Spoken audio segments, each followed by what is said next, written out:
Hello and नमस्ते friends, मैं हूं Shalini, a certified dietitian and nutritionist. हमारे घरों के किचन में किचन के मसालों में अनेक प्रकार के समस्याओं को दूर करने की क्षमता होती है। उनमें से एक है अजवाइन। इसे कैरम सीड के नाम से भी जाना जाता है। हालांकि इसका जो स्वाद है वो कड़वा होता है। फ्रेंड्स, आजकल बदलते दौर के समय में हम अजवाइन की जो मेडिसिनल प्रॉपर्टीज है उसे भूलते जा रहे हैं और इसका जो जगह है वो मेडिसिन ने ले लिया है। लेकिन आज भी अगर आप इसे यूज़ करेंगे, इस्तेमाल करेंगे तो ये काफ़ी फ़ायदेमंद रहता है। तो आइए जानते हैं कि हम इसे किन किन समस्याओं में इस्तेमाल कर सकते हैं। अभी के समय में अक्सर लोग पेट के प्रॉब्लम को ज़्यादा फेस करते हैं, जिसमें से सबसे पहले एसिडिटी, इंडाइजेशन, ब्लॉटिंग। नेक्स्ट है वेट लॉस में भी ये काम आता है और फिर कफ एंड कोल्ड में भी काम आता है। तो आइए जानते हैं कि हम इसका इस्तेमाल कैसे कर सकते हैं। सबसे पहले आप इसे काढ़ा के रूप में भी यूज़ कर सकते हैं। 1 चम्मच अजवाइन को आप 1 गिलास पानी में डाल करके उसे बॉईल करके उसे हाफ ग्लास बना लें और इसे गर्म गर्म सिप करके आप पी सकते हैं। अगर इसका स्वाद कड़वा लग रहा हो तो आप इसमें सेंधा नमक या काला नमक को डाल करके भी आप इसका इस्तेमाल कर सकते हैं।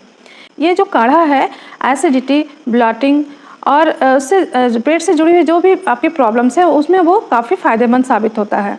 दूसरा तरीका है इस्तेमाल करने का कि अगर आपको काढ़ा के रूप में अगर पसंद ना आ रहा हो तो आप 100 ग्राम्स अजवाइन को आप रोस्ट करके रख लीजिए और उसमें थोड़ा सा हींग को भी पाउडर बना करके ऐड कर लीजिए और स्वाद के अनुसार उसमें काला नमक को डाल करके और मिक्स करके रख लीजिए। जब भी आपको उसकी ज़रूरत हो खाना खाने के बाद आधी चम्मच आप इसे खा करके और हल्का गर्म पानी आप उसका गर्म पानी को ले लें। जो भी आपको ये प्रॉब्लम हो रही है, ब्लॉटिंग की प्रॉब्लम, एसिडिटी या इंडाइजेशन की, वो तुरंत उससे राहत देता है और ये लंबे समय के लिए ये कारगर साबित होता है। नेक्स्ट है, अगर आप इसे दाने के रूप में अगर आप नहीं यूज़ कर पा रहे तो आप इसको पाउडर के फॉर्म में भी आप इसका यूज़ कर सकते हैं। जो रोस्टेड कैरम सीड्स है आप उसको मिक्सी में के जार में आप इसको पाउडर बना करके भी आप स्टोर करके आप रख लें और उसका इस्तेमाल कर सकते हैं। जो महिलाएं बच्चे को फीड करा रही हैं वो भी अजवाइन के पानी को स्टोर करके बॉटल में रख लें और प्लेन वाटर के अलावा इसे घूट घूट करके इसे बीच बीच में दिन में पीती रहें, या फिर इसे रोस्ट करके और या तो पाउडर बना करके डब्बे में स्टोर करके रख सकती हैं और इसका इस्तेमाल कर सकती हैं। ये बहुत ही फ़ायदेमंद रहता है। फ्रेंड्स, इस तरह के जो उपाय हैं ये धीरे धीरे असर होते हैं लेकिन ये लंबे समय तक ये आपको फ़ायदा देते हैं। ऐसा नहीं है कि अभी आपने मेडिसिन लिया और तुरंत वो ठीक हो गया, ये नहीं है। इसके कोई साइड इफ़ेक्ट्स भी आपको देखने को नहीं मिलेंगे। इसलिए कोशिश करें कि जितना हो सके नेचुरल चीज़ों पर डिपेंड रहें। अभी तक मैंने जितने भी उपाय बताए हैं फ्रेंड्स, ये मैंने सारे आजमाए हुए हैं। सबसे पहले जो हमारे घर में इन्फेंट्स होते हैं उनके लिए हम क्या कर सकते हैं, जो ओरली उसको नहीं ले सकते हैं उनके लिए हम क्या ऐसा कर सकते हैं जिससे उनको भी इसका फ़ायदा मिल सके। सबसे पहले आप आपके घर में जो धूप जलाने वाले जो बर्तन होते हैं मिट्टी के, आप उसको रखें और जो लकड़ी आती है धूप जलाने वाली उसको आप ले आएँ अपने घर पर। क्यों मैं ऐसा इसलिए कह रही हूँ क्योंकि गांव में तो जो लकड़ी है या फिर जलाने के लिए कुछ सामग्री है वो उपलब्ध हो जाती है, जब महानगरों में थोड़ा मुश्किल होता है।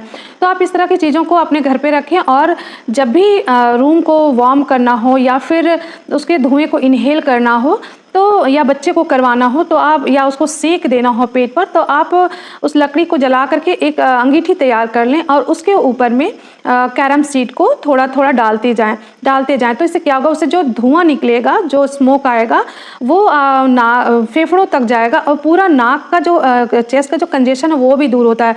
और क्या है कि कफ एंड कोल्ड में भी ये काफ़ी काम आता है। और अगर बच्चे को ब्लॉटिंग की प्रॉब्लम आ रही है तो उससे उसके धुएं की सेक भी आप उसके पेट पे आप दे सकते हैं।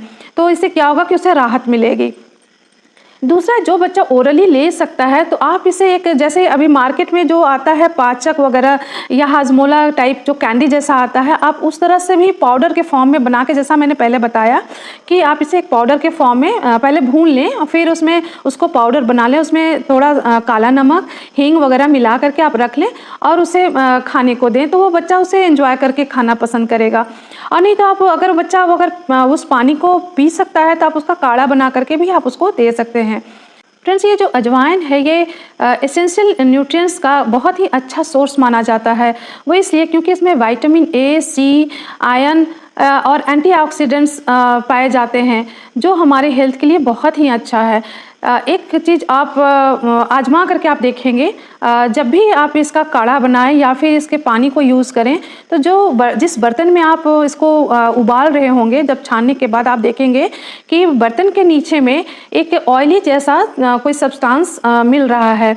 फ्रेंड्स, ये जो है ये वही ऑयल है जो कैरम सीड से निकाला जाता है, अजवाइन के दाने से निकाला जाता है, जो दर्द वगैरह में काम आता है। तो इसी से आप समझ सकते हैं कि ये इसका जो बेनिफिट है कितना बड़ा है। लास्ट में मैं एक और नुस्खा आपको बता रही हूँ, जो ये भी मेरा खुद का घर का आजमाया हुआ उपाय है। आप इसको इस्तेमाल कर सकते हैं, अपने घर पे बना करके स्टोर करके आप रख लो और यूज़ कर सकते हैं। ये सभी के लिए है, बच्चे, बड़े, बूढ़े सभी के लिए जो इसको ओरली खा सकते हैं उनके लिए है।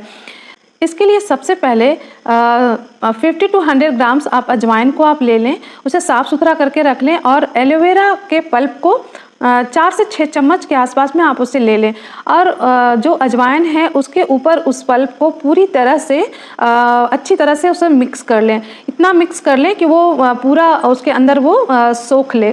फिर उसमें हींग, फुलाया हुआ जो हींग होगा पानी में, उसको डाल दें। फिर उसमें आप जो काला नमक है स्वाद के अनुसार उसको उसमें ऐड कर दें। फिर उसको अच्छी तरह से मिक्स करने के बाद धूप में उसे अच्छी तरह से सुखा लें। अच्छी तरह से सूखने के बाद फिर उसे आप मिक्सी में उसे ग्राइंड कर लें। ग्राइंड करने के बाद आप किसी एयर टाइट कंटेनर में उसे स्टोर करके आप रख लें। जब भी ऐसा घर में किसी को कोई प्रॉब्लम हो रही हो पेट से जुड़ी हुई, या दर्द है, या फिर इंडाइजेशन है, गैस की प्रॉब्लम हो रही है, ब्लॉटिंग है, या फिर कॉन्स्टिपेशन का जो प्रॉब्लम है रेगुलर रह रहा है, आप इसे एकदम बेहिचक आप इसे आजमा सकते हैं। फ्रेंड्स, ये इन्फॉर्मेटिव वीडियो आपको कैसी लगी आप हमें ज़रूर बताइएगा। लेकिन उससे पहले सबसे पहले आप इसे जितने भी उपाय बताए गए हैं, अगर इससे रिलेटेड आपको कोई प्रॉब्लम आ रही है तो आप उसका यूज़ करके इस्तेमाल करके आप इसे फील कीजिए। उसके बाद मुझे कमेंट बॉक्स में जा करके कमेंट कीजिए कि आपके लिए कितना बेनिफिशियल रहा है। तभी मैं आपको लाइक करने और शेयर करने के लिए कहूँगी। अगर आपके लिए ये वीडियो बेनिफिशियल रहा है तो ज़रूर लाइक करेंगे यूज़ करने के बाद और शेयर करेंगे। और अगर आपके पास इससे रिलेटेड और भी कोई सुझाव हैं या फिर कोई ऐसे उपाय हैं तो आप मुझे शेयर कीजिए और उसे कमेंट बॉक्स में जा कर के आप मुझे बताइए। मैं कोशिश करूँगी कि इसी तरह के इन्फॉर्मेटिव वीडियो और भी बना सकूँ। तब तक के लिए हेल्दी रहिए, खुश रहिए और मुस्कुराते रहिए।